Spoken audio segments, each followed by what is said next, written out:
శరణు ప్రాణరక్ష. శరణు మాత, శరణు శరణు. తెలియక చేసిన అపరాధమిది, క్షమించు మాత. తెలియక చేసిన అపరాధమిది. నేను భీమసేన మహారాజు వారి పుత్రుడను, ఘటోత్కచుడను. అవును మాత, తెలియక చేసిన అపరాధమిది, క్షమించు. ఒరే అసురా, ఇక నీవెక్కడున్నా సరే. విజయోస్తు సోదరా, విజయోస్తు. నేను ఇక్కడనే ఉన్నాను మాత రక్షణలో. నాయనా అభిమన్యు, నీ అగ్రజుడు ఘటోద్గజుడు. హాయ్ హాయ్ అగ్రజ. వై వై అనుజ.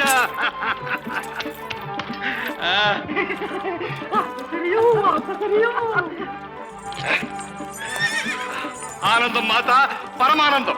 రాక రాక వచ్చారు, దొరక్క దొరక్క దొరికారు. ఇక మిమ్మల్ని విడిచిపెట్టను. సుపుత్ర, నీకు ఇది పగదంటని కదరా? ఏమిటి గందరగోళం? ఎవళ్ళు నరులు? వీళ్ళని ఎందుకు ఇలా నిర్బంధిస్తున్నావు? నిర్బంధం కాదు మాత, ఆతిథ్యం. ఈ మాత ఎవరనుకున్నావు? అర్జున ఫల్గుణ పార్థ కిరీటి భీవత్స బాబాయ్ గారి పట్టపురాణి సుభద్రాదేవి. అక్క హిడింబ, అలమలం చెల్లె అలమలం.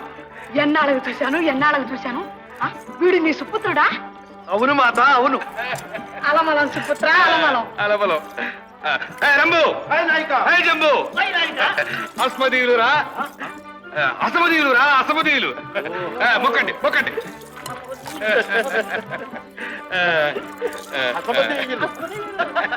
అమ్మా సుభద్రాదేవి, సెలవు.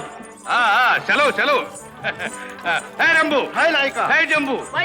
అస్మదీయులకు అఖండ గౌరవం చేయాలి. నాట్యాలు, గీతాలు, పరమోత్సవాలు చేయాలి. పదండి పదండి. మాత, సోదరా,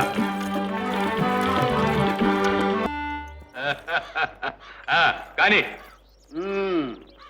జంబు, వైద్య పాండవులు అస్మదీయులు అంటే మనవాళ్ళు. చెప్పు.